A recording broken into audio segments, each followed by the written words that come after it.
deməli, qanunları. Mövzu 8 yazılsa da burada yeni nəşrlərdə mövzu 7-dir bu. Deməli, bir vurmanın qanunları biz dedik ki, olur yer dəyişmə qanunu. Nə deməkdir bu? Yəni, vuruqların yerini dəyişəndə hasil dəyişmir. Məsələn, 5 vurulsun 3, elə bərabərdir 3 vurulsun 5-ə. Yerlərini dəyişdim, hasil dəyişmədi.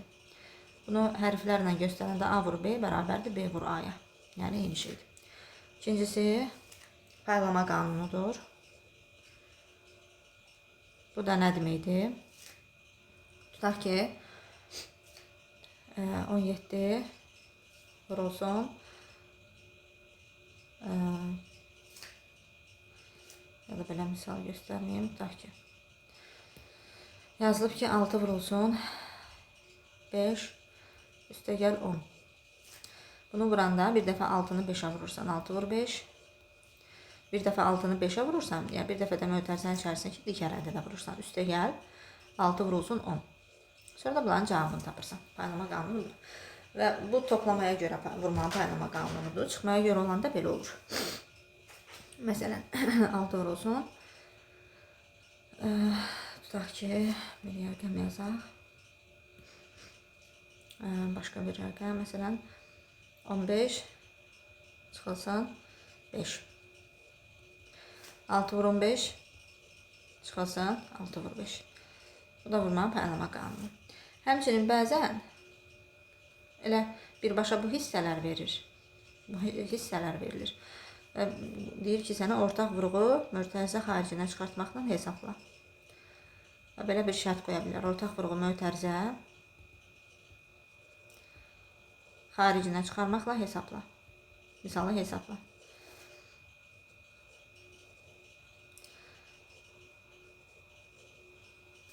Məsəl üçün, belə yazaq, məsələn, 78, məsələn, kitabda verilən nümunələrdən, üstəyənsin 78 vurulsun 33. Baxıram burada, 2 dənə vurma əməli var, yəni bunların nəticəsini biz sonda toplayırıq da, düzdürmü? Amma baxıram bu vurmalarda 2 dənə eyni ədəd var, yəni hər 2 vurmanın ədədlərindən biri eynidir. Bu sayılır ortaq vuruq.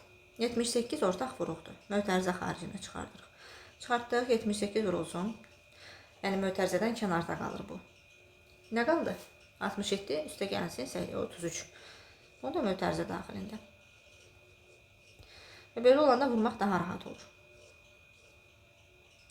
78-i bir dəfə 67-yə, bir dəfə 78-i 33-ə vurub toplamaqdansa, 67 ilə 33-ü toplayaram eləyər 100, 78-i də 100-ə vuranda eləyər 7800. Bu daha asandır. Deməli, üçüncü qanun isə qruplaşdırma qanunudur. Bu da o deməkdir ki, məsələn, vurma verilib,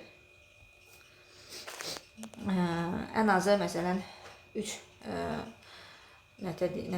dənə vuruqdan ibarət vurma əməli verilib. Məsələn, 25 vurulsun 33 vurulsun, tutaq ki, 4. Belə bir vurma verilib. Mən birinci hansına vurmağımın fərqi yoxdur. Yəni, hansı vuruqları bir-birinə birinci vurmağımın fərqi yoxdur. Qruplaşdırma budur. Məsələn, mən baxıram 25-i 33-ə vurmaqdansa, gedib 25-i 4-ə vuraram, sonra 33-ə vurmaq işimi daha rahatlaşdırar. Qruplaşdırma budur. Yəni, birinci qruplaşdırıram, 25 ilə 4-ü bir-birinə vururam mötərizədə. Niyə mötərizədə? Yəni, birinci bunları vuracam da, sonra da 33-ə vuraram aldığım cavabı. 25-i 4-ə vuranda eləyir 100. 100-ü də 33-ə vurmaq daha asandır. Düzdürmü? Nəinki, məsələn, 25-i gəl 33-ə vur, 2 rəqəmli, sonra gəl 4-ə, bu işimi uzadır. Qruplaşdırma qanunu budur. Yəni, qruplaşdırırsan, hansına vursam işimi daha rahatlaşdırar.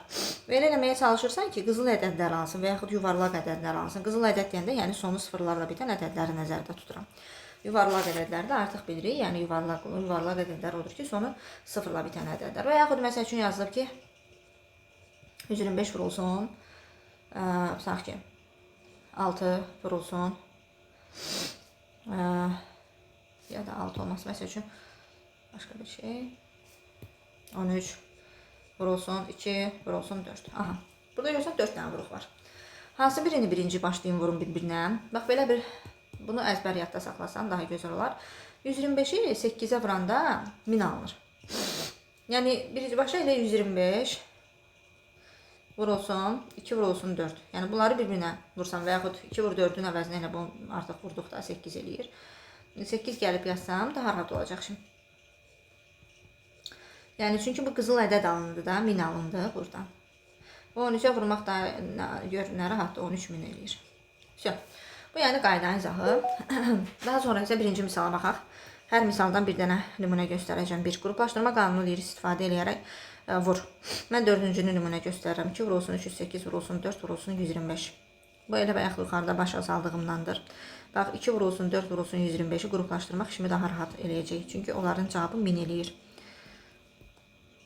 Sonra gəlib 308-ə vuracam. Qruplaşdırdığım şeyləri mötərizə daxilində yazıram. 1000, bu oldu 1000, 1000 vurur 308, 308 1000. Bu birinci misaldan nümunə. İkinci misaldan nümunə. Məsələn, misal göstərirəm 7-cini, ən axırıncını. 24x vurulsun 5, vurulsun 6y. Burada yeni nəşrlərdə misalların nömrə yox, içərisindəki o birinci, ikinci, onlar dəyişik verilə bilər. Yəni, məndə 7-ci olan şey səndə 3-cü ola bilər, onun fərqi yoxdur da, yəni misal axtarıb tapa bilərsən. Nə edirik? Sadələşdirmə yolu edirik ki, yəni vurğuları, hərflərin qarşısındakı yəni ədədləri bir-birinə vur, sonra hərfləri yanına qoy. 24 vurulsun 5 vurulsun 6 neçə eləyir? Deməli, 24-ü 5-ə vuranda eləyir 120, 120-ni də 6-ya vuranda 720. Və yazıram yanına x, y. Ümumiyyətlə, belə bir şey deyim ki, 720x, y əslində o deməkdir ki, açıqlaması 720 vurulsun x vurulsun y deməkdir. Sadəcə, riyaziyyatda hərflə rəqəm arasında vurma işarəsini qoymurlar. Ona görə promoy yazmışam 720x, y. Yəni, amma yenə də açıqlamasını başa düşməlidir ki, uşaq, bu 720x, y-dir. Sonra, üçüncüdən bir dənə misal göstərəcəm, üçüncü misaldan, məsəl üçün. Göstərirəm dördüncünü nümunə. Çətinini seçirəm nümunə kimi. Yazı 4x, 6y çıxılsın 10, vurulsun 7. Nə eləmək lazımdır? Bax, burada 7-ni paylama qanunudur. Bax, paylama qanunu neydi? Mötərizənin kənarında duran həddi, mötərizə daxilində olan hər bir həddə vurmalıyam. 7-ni vururam 4x-a. Oy, neçə eləyir? Hara getdi, bax.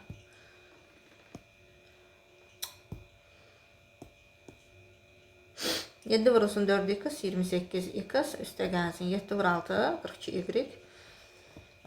Çıxılsın 7 vur 10, 70. Yəni, ortadakı işarələrə mütləq fikir veririk. Bəzən 7, yəni sonradan verilməyə bilər də. Məsələn, 7, ha sonradan, mötərizədən sonra verilsin, vur 7, ha mötərizədən qabaq verilsin, eyni şeydir. Məsələn, burada da verilsəydi 7 vur, sonra mötərizə 4x, 6y çıxılsın 10, yenə də eyni şey eləyəcəkdim. Məsələn, 11 misallarda əvvəldə verilib, mötərizənin qabağında verilib ədədimiz. Dördüncü misaldan bir dənə nümunə. Məsəl üçün 5-cini başa salıram. Dördüncünün 5-cisi 856 vurulsun, 156 çıxılsın, 96 vur 856, üstə gəlsin 40 vurulsun 856. Nə deyir bizə? Deyir ki, ortaq vuruğu mötərizə xaricinə çıxart, hesabla sonra. Baxırsan ki, hansı ortaq vuruqdur? Bax, burada ümumiyyətlə 3 dənə vurma əməli var da. 1, 2 və 3. Bunların arasında hansı eyni ədəd təkrar olunur? 856 təkrar olunur 3 dəfə. Yəni, mən 856-nı çıxardıram mötərizə xaricinə. Yəni, birinci vurmadan 856-nı və buradan çıxartdım 856-nı mötərizə xaricinə. Nə qaldı? 156 qaldı, düzdür. Sonra ortadakı işarə nədir? Çıx. Yazıram çıx. Bu tərəfdən ikinci vurmamdan da 856-nı çıxartmışam. Nə qalıb? 96 çıx, 96 imiş demək. Bu tərəfdən də 856-nı çıxartmışam. Nə qalıb? Üstəgəl 40. Düzdür? Qabaqlarındakı işarəni yazıram da ədədlərin. Üstəgəl plusu oradan baxıb yazıram. Çox. İndi mötərizəni hesablasaq 856-dan 96 çıxanda qalır deməli 60, 60 deyil 40, 100. 856-nı vuram 100-ə. Edir nə? 85600. Çox. Paylama qanunu istifadə edərək hesabladıq. 5-ci misal.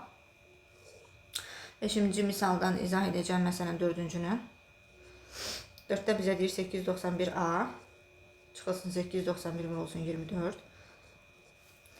Deyir ortaq vuruğun mötərizə xaricinə çıxarmaqla hesabla və A-nın da qiymətini verib. A bərabər 124. Bax, bu 891 A. O deməkdir ki, 891 vurulsun A. Gəlin A-nı yerinə qoyaq. 891 vurulsun A. Yəni A-nın qiyməti nədir? Bizdə vurulsun 124. Çıxılsın 891 vurulsun 24. İndi yenə də ortaq vuruğu nə oldu? 891 çıxardıram mötərizə xaricinə. Çıxartdıq. Vurulsun. Nə qaldı? 124, 24. Aralarında nədir? Çıx 24. Çıx da yəni. Bərabər 891 vurulsun 100. O dedik nə? 89100. Bəzi uşaqlar, bəzi yəni uşaqlarda müşahidə edildim o 891A görəndə elə bilirlər ki, bu A-nın verilən qiymətini gəlib bu 891-in yanına belə yazmaq lazımdır. 891 120. Elə bilirlər ki, bu 891.124 ədəd alınır. Elə deyil. Əgər ədədlə hərf arasında heç bir işarə yoxdursa, bu demək ki, onların arasında vurma işarəsi var. 891A, yəni bərabər 891 vurulsun A deməkdir. A-nı gəlib buraya yazmazsa, sonra bir-birinə vurmalısan bunları. Bəs nə zaman, məsələn, biz bəzən elə hallarda olur axı, məsələn, A-nı verir, sən gəlsən ədədin yanına onu yazırsan promil.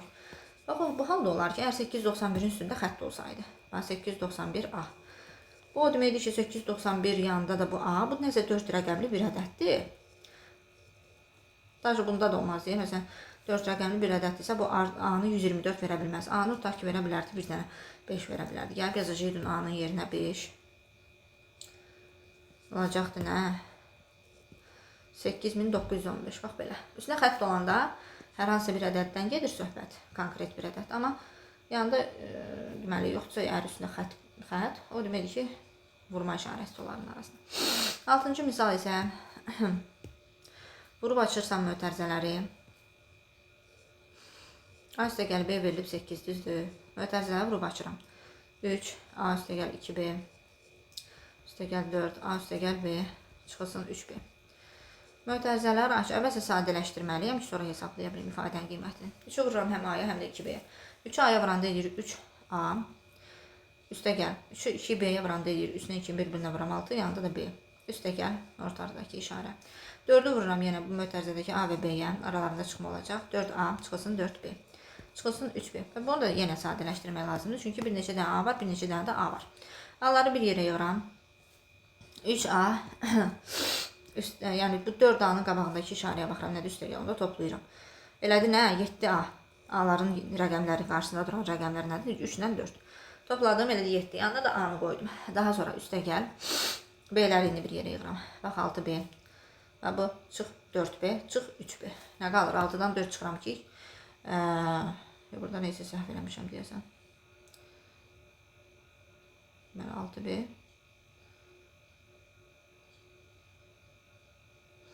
Mən misalın özündə deyirəm, axı burada mənfi alınacaq.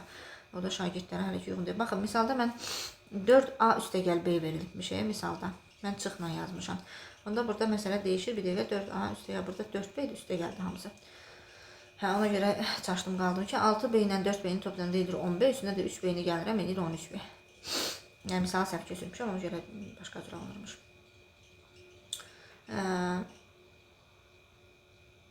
Burada çıxıymış yenə də çaşdırdım özüm. Axırdakı çıx 3B-dir.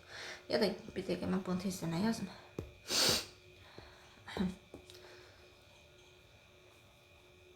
Bir də köçürdürəm misalı. Misalı düzgün köçürməmişdim deyə. Sonra çaşdırdım. A üstə gəl 2B. Üstə gəl 4. A üstə gəl B. Mən bayaq bunu çıx yazmışdım. Çıxılsın 3B. Çaşıb bu çıxmalı da üstə gəl elədim sonra da. Yenə eyni qaydada 3-ü vururam A ilə B-yə. 3A. Üstə gəl 6B. Üstə gəl 4-ü vururam A və B-yə. Mötərizə daxilində 4A. Üstə gəl 4B. Çıxılsın 3B. Düzdür? Yəni, axırda qalan bu çıx 3B. İndi A-ları bir yerə. Heç vaxt A ilə B-ni toplaya bilmərəm. Məsələn, uşaq var ki, gəlir A ilə B-ləri, A-ları, B-ləri hamısını bir-birinə toplayır. Yazır, məsələn, 3-ün üstünə 6B. Belə olmur axı. A-ları bir toplamaq olar, B-ləri 1. 3A ilə 4A eləyir, nə? 7A. Üstə gəl 6B, 4B, çıxılsın 3B. 6B üstə gəl 4B eləyir 10B, çıxılında da 3B qalır 7B. Görürsünüz, bax, A ilə B-nin qabağında indi rəqəm alındı. Burada da artıq ortaq vuruğu mötərizə xaricinə çıxardıram. Ortaq vuruq nədir? Dedim axı ayaqları başa salanda ki, 7 A demək 7 vurulsun A. Üstə gəlsin 7 vurulsun B. Elə bir ki, burada 2 dənə vurma əməli var da. Ortaq vuruq nədir? 7-dir də, düzdür. 7-ni çıxardıram mötərizənin xaricinə. Çıxartdım. Mötərizənin daxilində nə qaldı? Bax, bunun A-sı qalıb, bunun da B-si. A üstə gəl B qaldı. İndi bax, misalın əvvəlində mənə vermişdi ki, A üstə gəl B 8-dir. Bax, bu. Demək, mən A üstə gəl B-nin yerinə gəlib nə yaza bilərəm? Bax, bu. Mötərizədə görürsə A üstə gəl B alım. Yəni bu qiyməti yaza bilərəm də, yəni 8-i düzdür. Yəni nəticədə nə alacaq? 7 vurulsun 8. Bərabərdə 56. Vəssalam.